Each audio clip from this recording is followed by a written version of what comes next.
All right. Okay, so they just dropped this third Hypertalk.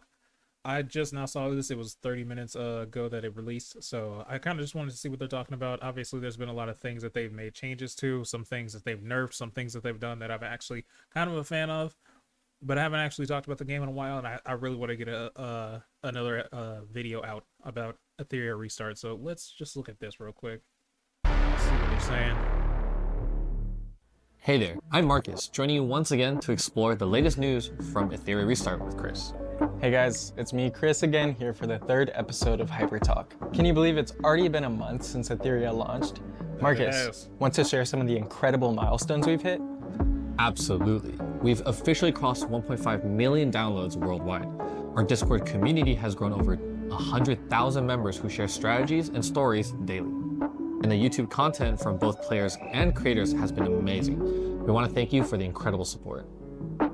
But honestly, these achievements are all because of you guys. Ethereum shines because of your support.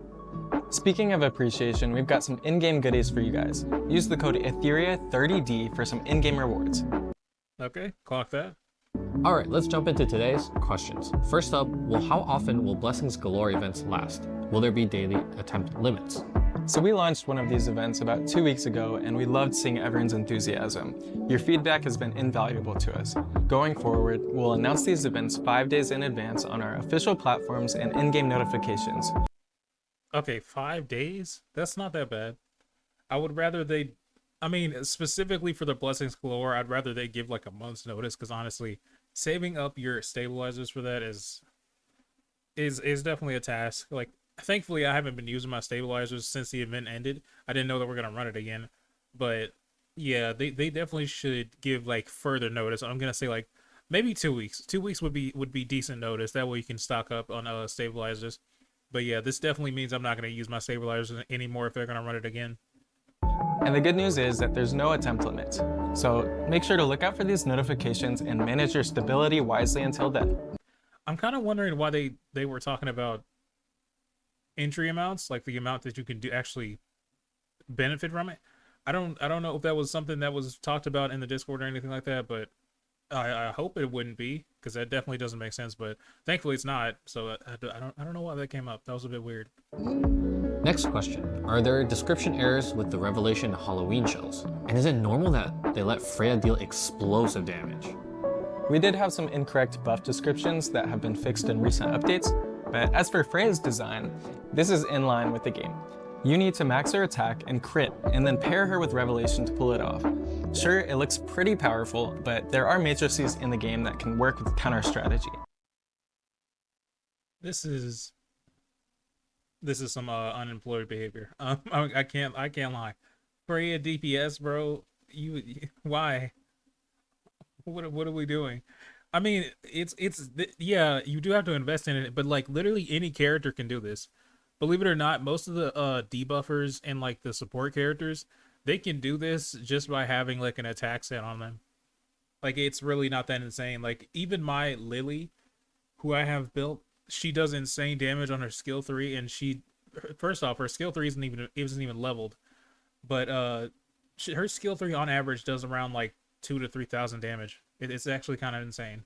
Or not 2 to 3,000, like 1,500 on average, which is a lot. But she does have like a lot of attack subs on her pieces as well as speed, so that definitely makes sense. But this, I mean, if it works and if you can do this, I don't see a reason why this would be an issue.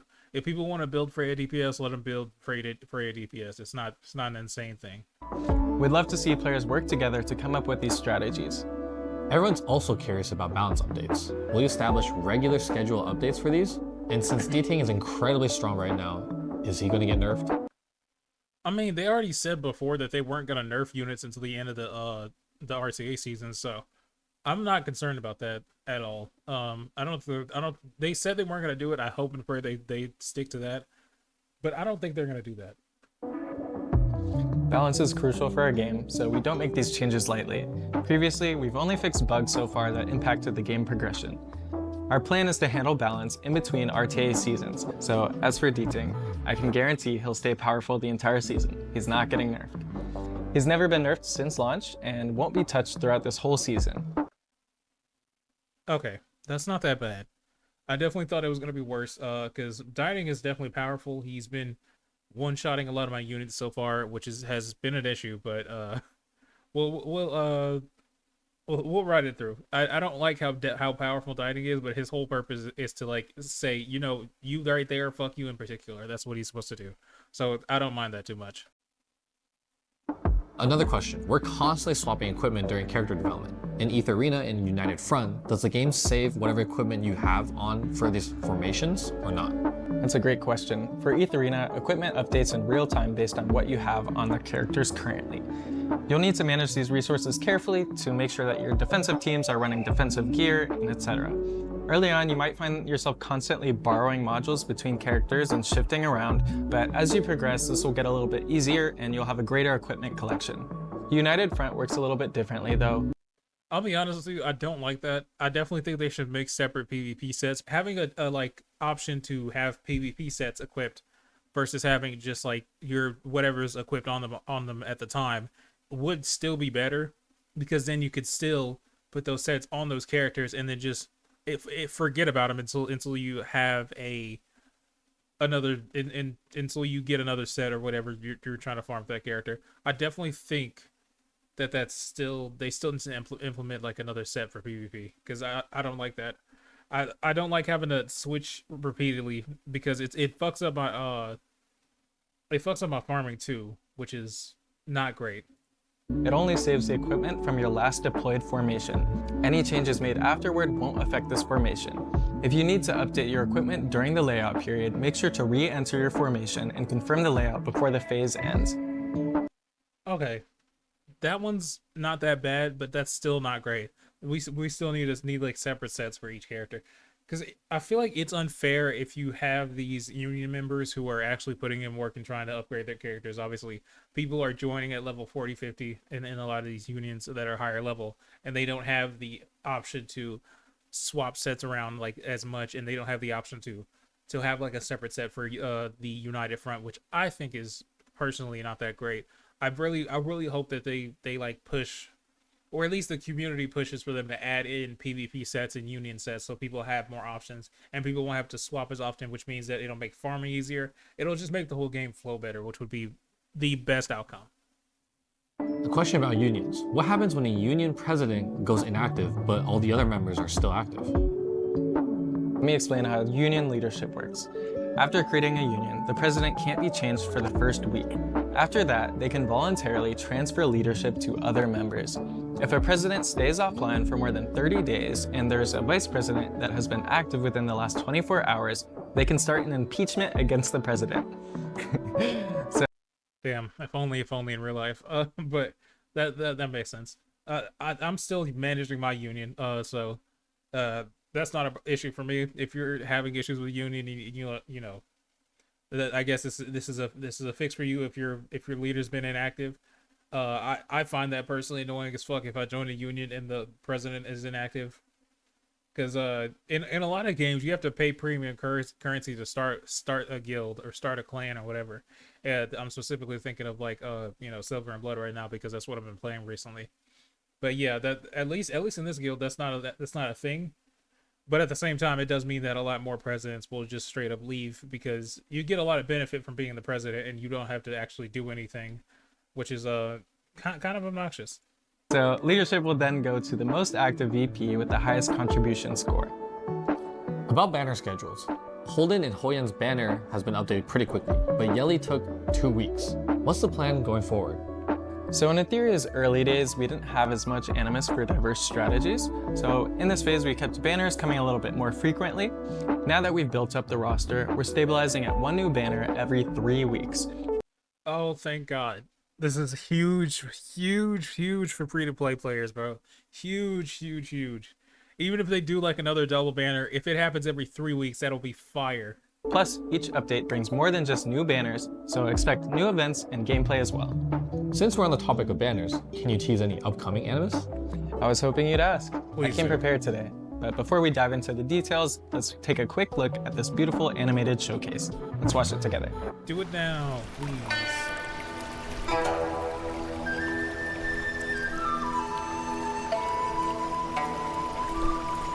本当に良い趣味をお持ちですこと。深海タワーに行かずこんなところで関東だなんて。もう深海グループはルパートの手中に落ちたわ。あなた今の自分の境遇を分かってる？ええ、ご心配には及びません。私にも考えがあります。奴を捕らえろ。決してあそこに近づけさせるな。あなた方だけでですか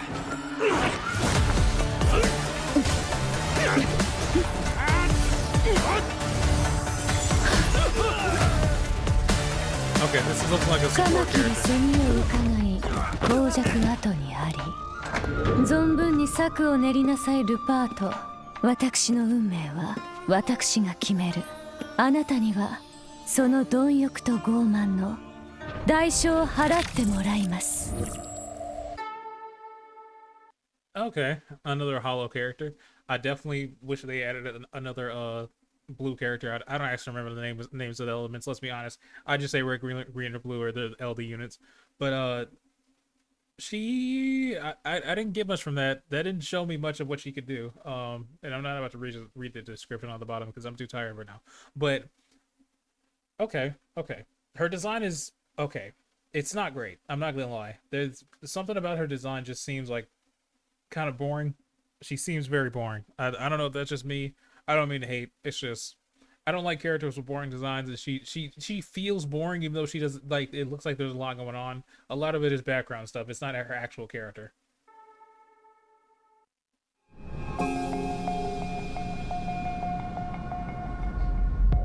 Okay, are we getting some gameplay or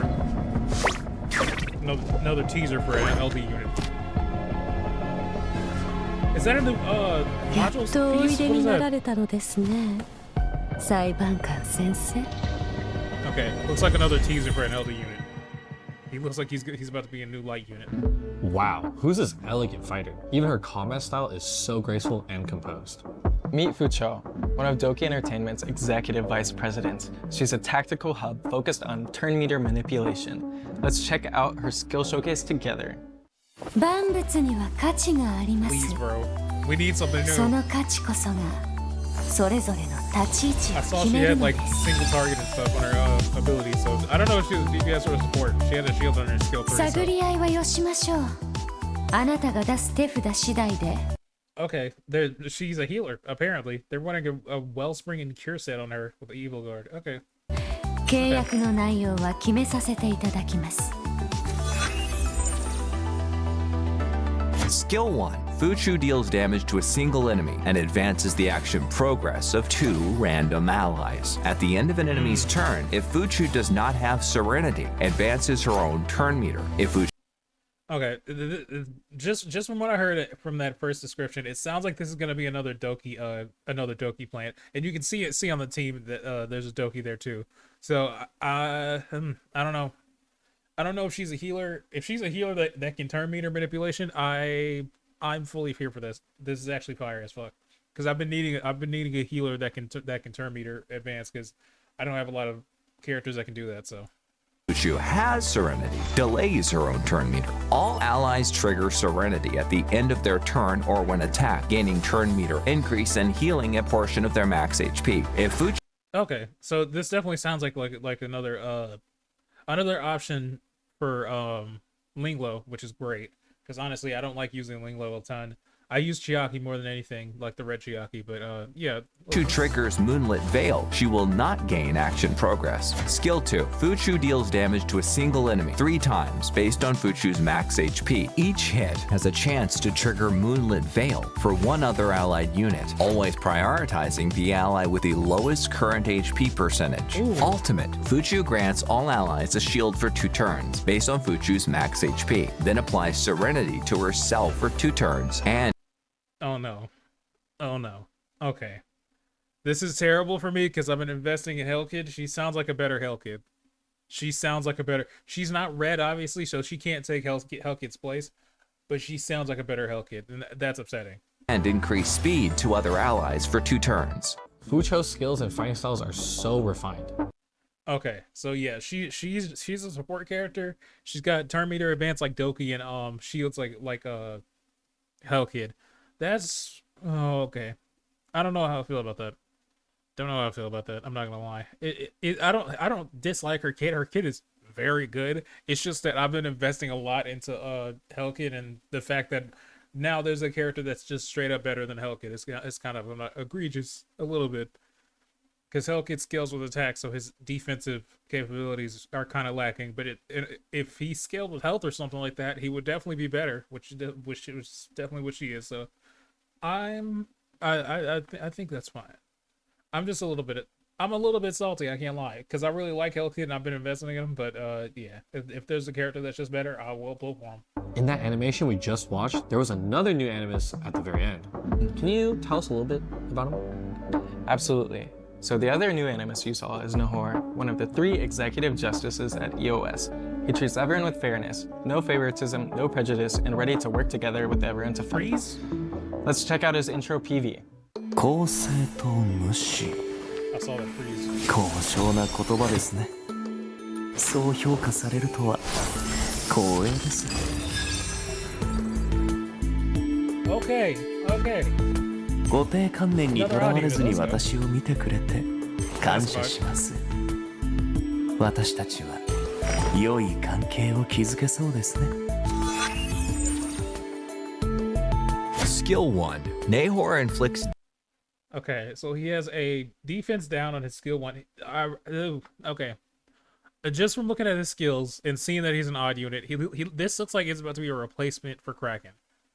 I'm just, hey, what I'm seeing right now is a 40% chance to defense down, and I saw for a fact that he froze, and he also has a dispel. Okay. damage on a single enemy with a chance to apply lower defense for 2 turns. Skill 2. Nahor deals damage to a single Block buffs on a skill 2. Crazy. enemy with a chance to dispel all buffs and apply block for 2 turns. Ultimate skill. Nahor deals AoE damage to all enemies with a chance to apply lower defense for 2 turns and freeze for 1 turn. Oh fuck me! This is a better version of Kraken. God damn it! I should have known. I have Kraken almost fully maxed with lettuce. It's crazy. Oh my god! This is horrible day for me. God, all the characters I invested in are immediately getting power crept. Obviously, he doesn't have as much like immediate CC as Kraken, since he doesn't have like a skill 2 single target freeze. But God, this is crazy. This is crazy bad. Nahor's second skill completely strips an enemy's buffs while preventing them from receiving new ones through Completely. I'm sorry, I didn't realize that. It gets rid of all buffs. He's one of the only characters that does that. Then, if that is the case, he's the only character that gets rid of every buff. the block effect. This significantly reduces team pressure in challenging content, whether facing powerful bosses in PvE or during extended PvP. They're basically just telling us how good Heinrich is. Yes, we know how good block buffs is. Trust me, we have not forgotten. But Heinrich fully just smacked the fuck out of me in early on in PvP. Like, yeah, we remember. Matches. Nahor can become a decisive tactical advantage for your team. Wow, these 2 new Animuses will join the game on July 10th. Also, remember at the end of the last Hyper The 10th? Fuck. I do not have summons saved up. I can't lie. I've been summoning to get new units, but holy fuck. The 10th. Talk when we tease some new gameplay. Chris, do you have any more updates on this? Yes, I do. So since Aetheria's official launch, we've added tons of new content as seen through Guild vs Guild with United Front, boss challenges such as Cage Rumble, and various event modes. Today, I'm excited to introduce a brand new PvE mode called Dreamscape. In this game mode, hyperlinkers can use dream keys to challenge mazes scattered throughout the dreamscape. These mazes contain portals leading to different areas, which each will have unique gameplay. Oh, this is weird. This reminds me of Honkai Star Rail. I don't know if you remember. I haven't played that game in fucking forever, so I couldn't even tell you what the mode was. But you definitely know what I'm talking about when I said that. That reminds me of this. This is what that reminds me of. Whatever that mode was, where you were able to go in and go in and fucking fight an enemy, and then go in another portal and then fight another enemy, or spend credits to do some shit. I don't remember, But yeah, this reminds me of that, and that wasn't the worst part of the game. So I'm not. I waiting don't to know be how I feel about discovered. this. You'll need to explore carefully and make strategic decisions as you go. In the mazes, you'll also encounter a massive boss known as the Dreamweaver. It has 3 different elemental forms, and Why do they keep just recycling Doki for content? Bro, Doki shows up in the game more than literally any other character. Why are there so many like Doki clones and shit like that? Like I don't understand the significance of this character, especially when like nobody likes using her except for on the defense teams. you can switch between them daily for a different type of challenge. The more damage you deal, the better your rewards. Finally, Chris, any updates on the official Etheria esports events? Absolutely. Starting late July, we're launching the first ever exclusive EWS tournament. We'll have amazing rewards, exciting guests, legendary players, and the top 8 competitors all participating together. Okay. I've been falling off a little bit on the PvP side of the game, just because I've been having actually just such a difficult time trying to climb into Inferno, even though I've been playing for the whole month. I still haven't gotten into Inferno yet. So, yeah, I would love to participate in this, but I definitely have to have fully built characters for this. So I'm just gonna sit this one out. I can't lie. On top of that, players can earn exclusive tournament cosmetics like avatar frames, nameplates, card borders, and more. Don't miss out. So EWS has way more than just competitions. There's so much more content. Everyone make sure not to miss out. Well, that wraps up this episode of Hypertalk. Don't forget to use code Etheria30D for in-game rewards. Okay. That was a pretty good talk. I'll be honest. The 2 new characters I'm excited for. Obviously pissed off a little bit because they fully just power crept 2 of my favorite units, which is Hellkid and Kraken. But yeah, that's fine. Honestly, Kraken's still relevant, especially with time we've set. So I'm not too mad at that. Then the fact that they aren't adding sets for PvP and Union, obviously not the greatest thing. I would rather they do that so that people wouldn't have to worry about changing sets after they have the sets built. But I don't know. I just feel like that's just not great. I'm not a huge fan of that. But the new mode looks fun. Obviously, it looks like a recycled copy of whatever Honkai Star Rail had. But that their I think it was called Simulated Universe. I think that's what it was. But yeah. So this is their version of that. Obviously, it's not gonna stay around permanently. But yeah, overall, again, I've been seeing they've been making improvements to the game. They've been nerfing Inferno a little bit, obviously, and I don't know how or why, but for some reason I've been able to do Inferno Nico Nana. So obviously the nerfs have been making a difference, but yeah, overall I feel like they're moving in a more positive direction than when they first launched. Obviously the lack of communication was very concerning, especially after the playtest when they were super vocal and super responsive to the community. But it's good to see them now taking in more criticism and stuff like that and actually talking back now. I'm still gonna keep playing the game. Still fun for me, obviously. Even the days where like I'm almost doing nothing, where I'm literally just farming stuff. Yeah, we're still a fun game. I'm still gonna keep playing. So, thank you for watching, and that's it.